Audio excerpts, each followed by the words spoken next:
बेगम शुफ बेगम यहाँ फूकों से लगड़े ठीक हो रहे हैं, आंखों से पता नहीं क्या क्या निकाल रहे हैं, जो ड्रामा में टक टक टक टक टक टक टक टक टक। भाई इतनी फूके अगर आपके पास हैं तो आगा खान हॉस्पिटल में एक सिलेंडर भरवा दो, तो जो भी माजूर लोग होंगे उन पे स्प्रे कर दिया करो, ठीक हो जाएंगे। और जो माजूरों के अस्पताल हैं इन सबको बंद करो भाई, लाइन लगा के कहाँ चले जाओ यार। तुम पैगंबर से इतनी मोहब्बत नहीं है कि पैगंबर ने हुक्म दिया दाढ़ी बढ़ाने का, वो तो तुमसे बढ़ नहीं रही है, तो बगैर दाढ़ी के वलीउल्लाह कहाँ से मार्केट में आना शुरू हो गए।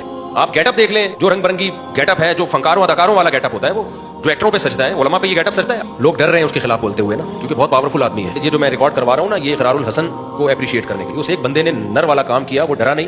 पूरी कौम की तरफ से शुक्रिया अदा करता हूँ, तो उसको अकेला ना छोड़े, उसको क्या करें, सपोर्ट करें। कोई तो खानदानी काम किया ना उसने, अल्लाह ताला इकरारुल हसन को इसका बेहतरीन बदला अता फरमाए। ये जो फूकों वाली सरकार है शुफ शुफ, तो इन्होंने बड़ा लोगों को उल्लू बनाया हुआ है, बहुत बड़ा क्राउड सरकार के गिर्द जमा हो गया है, फूकों से लगड़े ठीक हो रहे हैं, आंखों से पता नहीं क्या क्या निकाल रहे हैं। इस पे मैंने पहले वो बेचारे नासिर मदनी ने बयान किया था कुछ, उसको उठा के किस तरह से मारा गया, पीटा गया। तो मैंने भी जब बयान किया, मैंने कहा भाई इतनी फूके अगर आपके पास हैं तो आगा खान हॉस्पिटल में एक सिलेंडर भरवा दो, तो जो भी माजूर लोग होंगे उन पे स्प्रे कर दिया करो, ठीक हो जाएंगे। लोग डर रहे हैं उसके खिलाफ बोलते हुए ना, क्योंकि बहुत पावरफुल आदमी है, और हमारी कौम का एक बहुत बड़ा तबका जो एजुकेटेड भी है और उसके पास पावर भी है, वो उसका मुरीद बना हुआ है, क्योंकि बेवकूफ़ों की पाकिस्तान में कमी नहीं है, और हुकूमत तो कंट्रोल करती नहीं है इन चीज़ों पे। सऊदी अरब में ये मंजन नहीं चलते, यूएई में भी नहीं चलेगा ये मंजन, अरबों में नहीं चलता ज़्यादातर इस तरह का मंजन। किसी अरबी को मंजन बेचना होता है तो वो भी यहाँ आता है, जैसे इराक से आया था ना पिछले साल, आपको पता है रूहानी टोपी ड्रामा, बड़े लोग उसके इर्द गिर्द इकट्ठे हो गए थे। मैंने उसके खिलाफ भी बयान दिया था, भाई ये मंजन है, तो लोग नहीं मान रहे थे। मुझ पर भी दबाव आया कि नहीं आप अपने बयान से रुजू करो, ये तो बड़े पहुंचे हुए बुजुर्ग हैं। फिर बाद में जब पता चला कि मंजन है, तो मैं तो बार बार कहता हूँ, ये रूहानी के नाम पे जो भी, देखो बुजुर्ग की डेफिनेशन क्या है। बुजुर्ग कहते हैं जो खुद भी गुनाहों से बचता हो और दूसरों को भी बुराइयों से रोकता हो। अच्छा, ये जो मैं क्लिप रिकॉर्ड करवा रहा हूँ, इसका नाम रखें इकरारुल हसन जिंदाबाद। ये मैं इकरारुल हसन को अप्रिशिएट करने के लिए मैं तज़किरा कर रहा हूँ, इसलिए मैंने साथियों से कहा कि मैं इस पे बात करूंगा ना तो उसका नाम ही रख देना इकरारुल हसन जिंदाबाद, और आगे फूंके बना देना बहुत सारी। तो बुजुर्ग की डेफिनेशन क्या है, वलीउल्लाह किसे कहते हैं? वलीउल्लाह उसे कहते हैं खुद भी सुन्नत पर अमल करता है, लोगों को भी सुन्नत पर चलाता है। कुछ चीजें तो बिल्कुल वाज़े नजर आ रही हैं उस शख्स में जो सुन्नत के खिलाफ है बिल्कुल। देखो, बुजुर्गों के हाथ पे करामत जाहिर हो सकती है, लेकिन बुजुर्गों के करामत सेंटर नहीं होते। समझते हो कि नहीं समझते? कभी अल्लाह किसी बुजुर्ग के हाथ पे कोई करामत जाहिर कर दे। ईसा अलैहिस्सलाम तो अल्लाह के पैगंबर थे, पैगंबर का मकाम तो वली से बहुत ऊंचा होता है। मुर्दे को कहते हैं ना कुम बिइज़्निल्लाह, तो वो मुर्दा अल्लाह के हुक्म से जिंदा होकर खड़ा हो जाता है। लेकिन ऐसा नहीं है कि हजरत ईसा इब्न मरियम ने कोई सेंटर बना लिया हो कि जिसको अपने मुर्दे जिंदा करवाने हो हमारे पास ले आए, क्योंकि ये जो मोजज़ा है ना, इसके सुदूर में पैगंबर का कोई दखल नहीं होता। ये किसकी तरफ से होता है? अल्लाह। जब अल्लाह चाहेगा तो हो जाएगा, नहीं चाहेगा तो नहीं होगा। तभी हजरत ईसा ने ऐसा नहीं किया कि कोई बाकायदा मुर्दों को जिंदा करने का कोई इदारा खोल लिया हो कि जिसने अपना मुर्दा जिंदा कराने आ जाए मैं जिंदा कर दूंगा। भाई नहीं, उनके इख्तियार में ये चीज नहीं है। जब अल्लाह ने कहा कि अब आप करें तो मैं जिंदा कर दूंगा, आप कुम कह दे मैं इसको मुर्दे को खड़ा कर दूंगा, तो कर दिया। नॉर्मली हजरत ईसा ये काम नहीं कर सकते थे। इसी तरह हजरत मूसा अलैहिस्सलाम लाठी को सांप बना दिया करते थे, ये मोजज़ा था ना उनका। तो लाठी को जब सांप बनाया करते थे, तो क्या मूसा अलैहिस्सलाम ने कोई लाठी को सांप बनाने का सेंटर खोल लिया था कि जिन लोगों को भी सांप चाहिए लाठियां ले आए, मैं धड़ाधड़ सांप बना दूंगा, और फिर उसकी पब्लिसिटी कर रहे हो? बल्कि होता यह था कि जब अल्लाह आपको कहता कि मैं अब लाठी को सांप बनाऊंगा, तो लाठी जमीन पर डालते, सांप अल्लाह बना देता। जब नहीं होता तो वो लाठी रहती, कुछ भी नहीं होता। यही वजह है कि हजरत मूसा जब कोहे तूर पे पहुंचे तो अल्लाह ताला ने मूसा अलैहिस्सलाम से कहा कि आपके दाएं हाथ में क्या है? उन्होंने कहा लाठी है। कहा जमीन पे डालें आप। हजरत मूसा को नहीं पता था कि ये सांप बन जाएगी, जमीन पे डाला तो वो सांप बन गई। हजरत मूसा खौफ से दौड़ने लगे कि खा ना जाए, काट ना ले। तो अल्लाह ने फरमाया मूसा वापस पलट, अक़बिल वला तख़फ, वापस पलटें, डरना, खौफ ना खाएं, सनुईदुहा सीरतहल ऊला, आप इसे पकड़े हम दोबारा लाठी बना देंगे। तो ये सारे काम कौन कर रहा था? अल्लाह कर रहा था। तो हजरत मूसा को पता था मेरे इरादे का इसमें कोई दखल नहीं है, इसलिए हजरत मूसा ने कोई सेंटर नहीं खोला कि लोगों को कहा कि जिसने अपनी लाठी को सांप बनाने आ जाओ मेरे पास। हर दफा अल्लाह से पूछते थे कि अब क्या होगा, तो अल्लाह बताते थे कि अब आप ऐसा करें, लाठी को फेंकें, ये पत्थर से पानी के चश्मे निकाल देगी। अब आप ऐसा करें, आप लाठी को पानी पे मारें, ये पानी को दो हिस्सों में डिवाइड कर देगी। वरना हजरत मूसा को इससे पहले नहीं पता होता था। अब देखिए मूसा अलैहिस्सलाम जब दरिया के किनारे पहुंचे हैं, पीछे फिरौन का लश्कर आ रहा है, तो परेशान हो गए बनी इस्राइल के, हम तो मारे गए। तो हजरत मूसा ने क्या कहा? ये नहीं फरमाया कि सब्र करो, मैं जो है वो अभी मेरे पास एक लाठी है, देखो मैं करता क्या हूं। ना ना ना, हजरत मूसा ने कहा भाई अल्लाह ही जाने क्या होगा, इन्नमा माई रब्बी, मुझे ये पता है अल्लाह मेरा साथ नहीं छोड़ेगा, वो कैसे हमें बचाएगा वो तो अल्लाह ही बेहतर जानता है। तो पता था मूसा अलैहिस्सलाम को ये लाठी है भाई कुछ नहीं कर सकती, अल्लाह कैसे बचाएगा ये अल्लाह की मर्जी है। तो अल्लाह ने वही की मूसा पर अलैहिस्सलाम पर, क्या मूसा इसको आप पानी पे मारे और कत्तौदिल अज़ीम, दोनों तरफ पहाड़ जैसी मौजें रुक जाएंगी। तो जब पैगंबर का जिनका दर्जा वलीउल्लाह से बड़ा है, वो मोजज़े सेंटर खोल के नहीं बैठते। जब अल्लाह उनके हाथ में मोजज़े दिखाना चाहे दिखा देता है, नहीं दिखाना चाहे तो नहीं दिखाता। हमारे नबी सल्लल्लाहु अलैहि वसल्लम ने चांद के टुकड़े जिंदगी में कितनी दफा किए हैं? बोलो ना, एक दफा किए बस।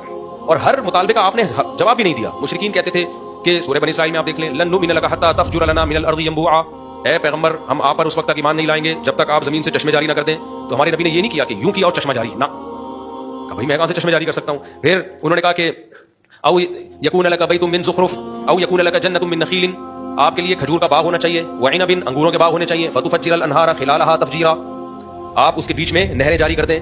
औ तरक़ा फ़िस समा, आपको चाहिए आसमान पे जाएं और वहां से किताब लेकर आएं, फरिश्ता क्यों किताब लेकर आ रहा है? तो इन सब बातों के जवाब में नबी ने क्या कहा? अल्लाह ने फरमाया कुल, ए नबी आप इनको कह दीजिए सुभान रब्बी, मेरा रब हर ऐब से पाक है, یہ سارے کام اللہ کر سکتا ہے, میں نہیں کر سکتا.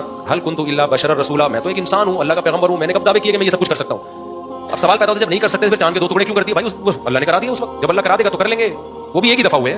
اب یہ تھوڑی تھا کہ جب بھی کوئی آتا نبی کے پاس کہ آپ میرے سامنے ٹکڑے کریں تو پھر آپ 2 ٹکڑے کرتے, پھر کوئی تیسرا آتا ٹکڑے کریں آپ ٹکڑے کریں. اور شف والی سرکار کے پاس جب بھی کوئی لگڑا جا رہا ہے سیدھا ہو کے جا رہا ہے, جب بھی کوئی اندھا آ رہا ہے سیدھا ہو کے آ رہا ہے, جب بھی کوئی آڑا ترشا ایک دم نٹ بولٹ سیدھے کیے شف سیدھا. یہ کون سی پھونک ہے بھائی؟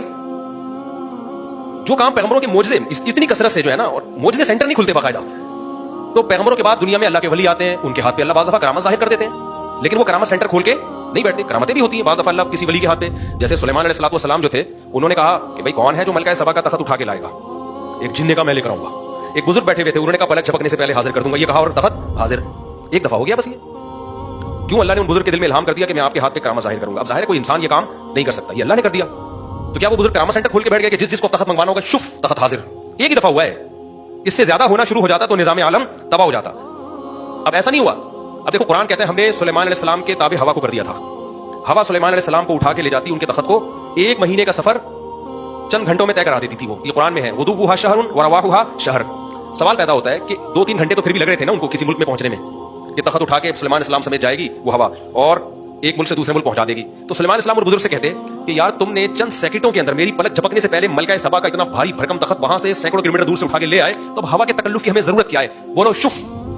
وہ بزرگ بولتے شف, اور سلیمان السلام کا 1 سیکنڈ کے اندر تخت اس ملک سے اس ملک. تو اس سے بھی پتہ چلتا ہے کہ ان بزرگ کے ہاتھ میں بھی ونس اپون اے ٹائم ایسے ہو گیا کہ اللہ نے کہہ دیا بھائی چلو ہم کرامت ظاہر کر دیں گے. یہ نہیں کہ وہ بزرگ کوئی کرامت سینٹر کھول کے بیٹھ گئے ہوں کہ اب جہاں کیا شف اور وہاں تخت پہنچا یہاں سے وہاں, کیونکہ اس سے نظام عالم کیا ہو جائے گا؟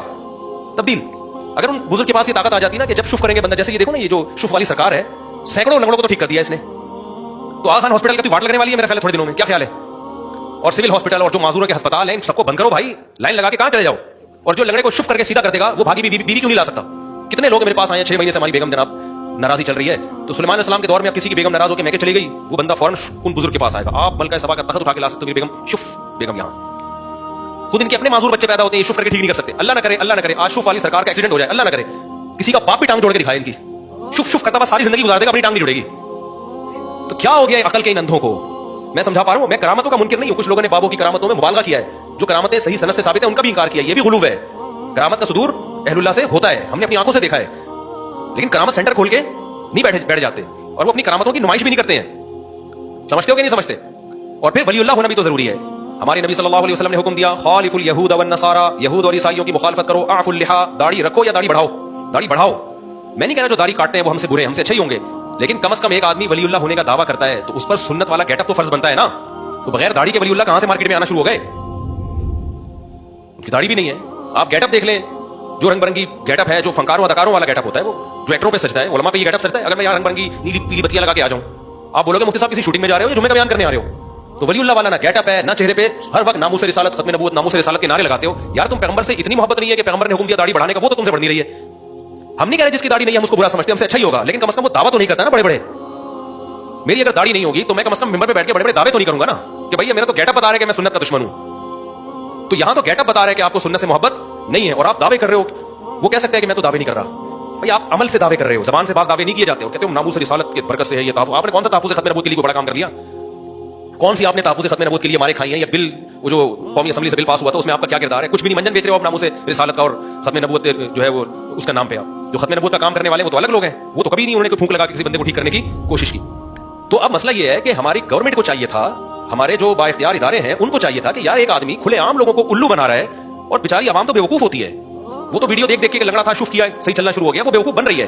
تو یہ کس کی ذمہ داری تھی اصل میں؟ یہ حکومت کی ذمہ داری ہے.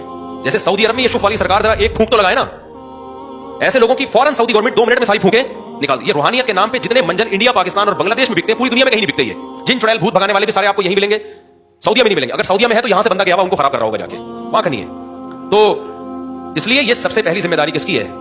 گورنمنٹ کی ذمہ داری ہے کہ ان کو بھی اور ان جیسے جتنے لوگ ہیں ان کو کنٹرول کرے.